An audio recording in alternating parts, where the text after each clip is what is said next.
कैसे रंग डालबा हो? अरे पहले खोला करिया हो जल्दी। अरे है पिंटुआ का पापा। अरे तू सूतल बड़ा का हो? होली है। अरे बाप रे दारू पी के सूतल बड़ा है। अब कुल लवंडे में रंग डाला तड़े ना। अरे पिएंगे नहीं तो जिएंगे कैसे? आज होली डलवा लो। अरे सुना हमारी बात तो तने। सुनाओ। उठी सूती पिया ताड़ा दारू या बाला मुआ।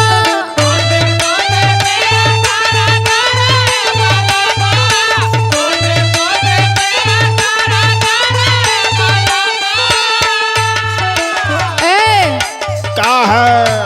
उठी सूती पिया ताड़ा दारू या बाला मुआ। यार दारू या बाला मुआ कैसे संभरवा होली में मेहरारू या बाला मुआ।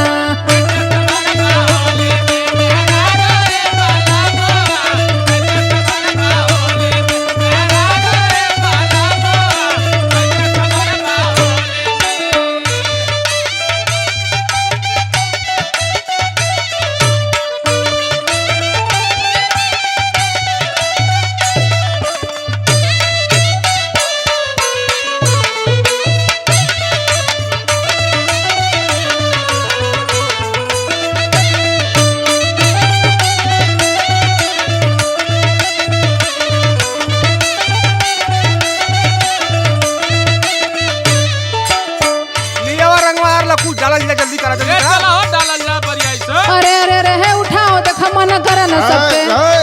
जाए तो हो। अरे डाल दो। अरे डाला तो त्योहार हो साल भर का। अरे देखा ना आपको रंग दिया सुना। अरे थोड़ा थोड़ा डलवा लो। अरे अरे एकदम पियक्कड़ हो गया है क्या जी? होली है होली है। सुना हमारी बात। सुनाइए।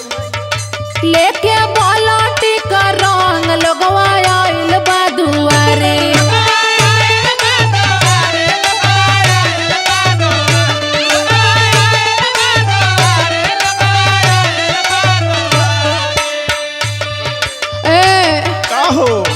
तू तो पी के बाटा टूल हमर रंग दी है साड़ी।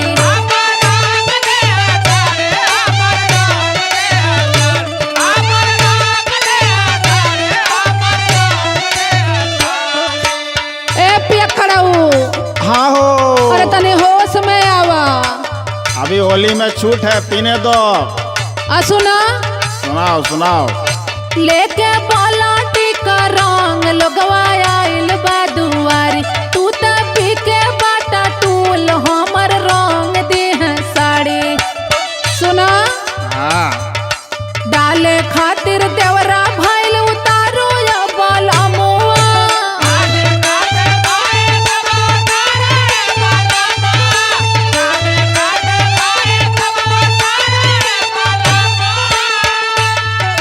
डाले खातिर देवरा भइल उतारो या बाला मुआ। अरे उतारो या बाला मुआ कैसे संभरवा होली में महरारू या बाला मुआ।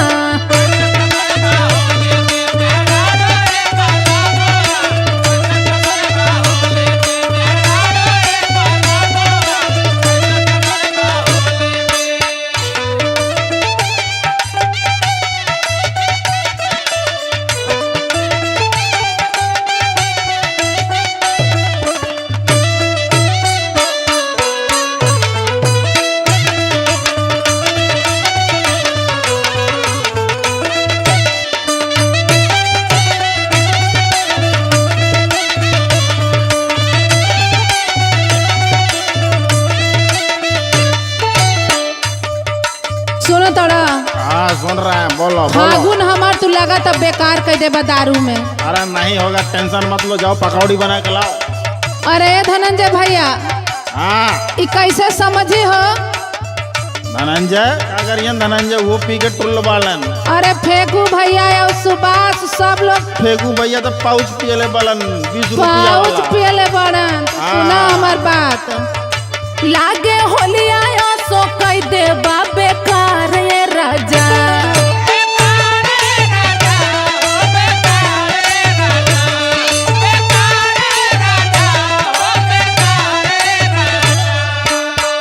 निकल लागे नया दतिया है तोहार राजा।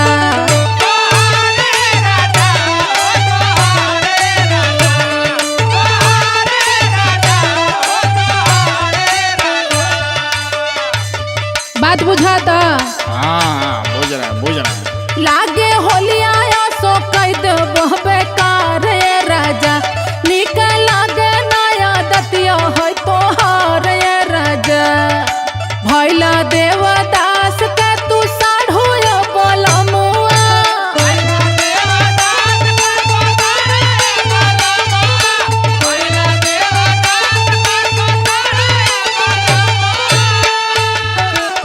ए पिया करो अरे तो मुझे देवदास कह रही हो।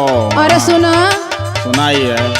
भैला देवदास के तू साढ़ो या बालमुआ आय हाय साढ़ो या बालमुआ कैसे संभरबा होली में मेहरारू या बालमुआ